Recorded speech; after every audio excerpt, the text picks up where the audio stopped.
foremost strength of the Italian civil protection during the Concordia emergency was represented by the capacity of being a system.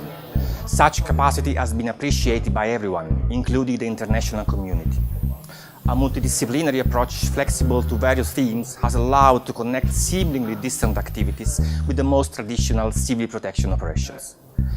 During an overcrowded meeting held at Isola del Giglio on the first days of the emergency, the head of the Civil Protection Department, just appointed by the government as commissioner for the emergency, defined three priorities: the ship monitoring, the search for missing, and the environmental protection.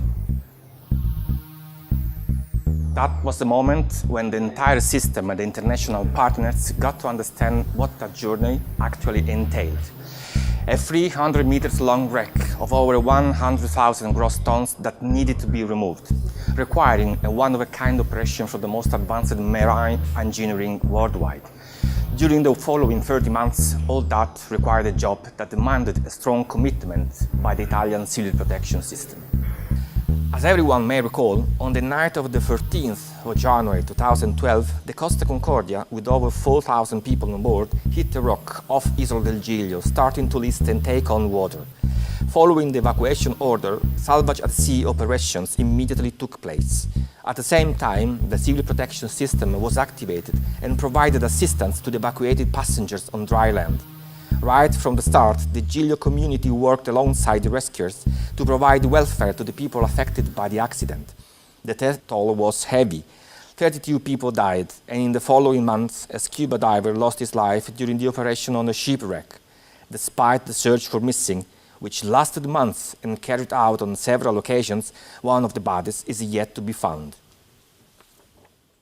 To coordinate all activities aimed at removing the vessel from Giglio, in the days after the sinking, the government declared a state of a national emergency and appointed the head of Civil Protection Department as commissioner. Despite not requiring the support of the international rescue teams, Italy activated the union mechanism of civil protection to start a debate with experts from the member states on the techniques used for mass rescue operations and underwater search and rescue activities. A few days after the wreck, a team composed of several European experts and an expert of the United Nations reached Giglio and met the Italian coordination structure. The direct relationship with the citizens of the island proved pivotal from the very start of the emergency management. They were kept constantly informed of ongoing activities. To this end, frequent meetings were held with the commissioner, the mayor, technician and experts of both private companies and public administration involved. In 30 months, thousands of technicians were at work 24/7. A monitoring system of the wreck movements and deformation was carried out by top-notch technical and scientific Italian organizations and research institutes coordinated by the Dipartimento of Civil Protection. The removal of the Concordia proved to be a technical and engineering operation both complex and unprecedented, also considering the exceptional environment in which it took place. The cooperation between private and public was the added value of the project. Costa Crociere took charge of all expenses and appointed the highly specialized companies to design and implement the operations. As previously mentioned, environmental protection was another priority.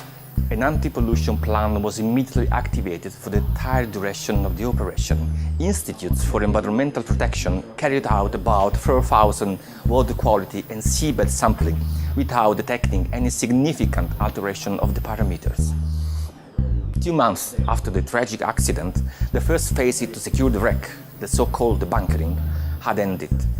We are talking about more than 2,000 cubic meters of heavy fuel oil removed by the Dutch company Smith Salvage and the Italian company Neri, which also ensured the recovery of 240 cubic meters of sewage and the start of the seabed cleaning of materials and objects came out from the wreck. In April 2012, the ship owner entrusted the Italian-American consortium Titan Recovery with the removal operation of the Concordia. The project was chosen based on 3 criteria: environmental protection, respect of tourists' economic and social activities of Isola del Giglio, and maximum safety. Regarding the first point, the public boards demanded that the ship had to be removed without cutting it into pieces. To guarantee a smooth carrying out of the project, a monitoring observatory was set up, composed of a representative institution, public boards and structures. The task of the structure was to analyze and validate all stages of the project, verifying its implementation. Analysis, scoring and drilling activities started in the summer of 2012, followed by stabilization of the wreck, sponson installation and full seabed placement, a work that led to the 16th and 17th of September 2014, the power buckling days. In 19 hours, the wreck was rotated 65 degrees, leaning at the end on the underwater platforms. It then took months to strengthen the stability of the Concordia and install on starboard side the sponson needed to the refloating. This important step, which lasted a week, was carried out in July. The ship gradually received the appropriate buoyancy, was lifted off about 14 meters, ready to be towed by 2 ocean tugs. As seamen said, now she refloats again. This way, the Concordia, on the 23rd of July, left Isola del Giglio to reach Genoa, escorted by a convoy of 14 vessels ready to intervene in case of emergency. Safety during sailing was guaranteed by institutions belonging to the civil protection system. After 4 days, on the 17th of July, the Concordia was safely moored at the port of Genoa, Praboltri, and entrusted to the consortium Saipem San Giorgio. On the 15th of September 2014, the state of a national emergency was closed, but the work in Genoa at Isola del Giglio will not stop. In Liguria, the dismantling of Concordia will go on for years, while on the island, site remediation phase is about to be launched to restore the beauty of the island as it used to be.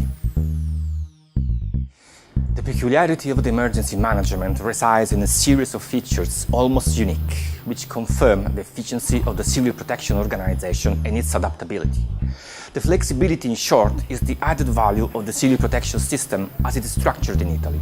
A system capable of adapting to an event to ensure a sound coordination of its component, required to organize the efforts of a large number of operators, of the scientific community, of civil protection organization volunteers, and of the public administration involved.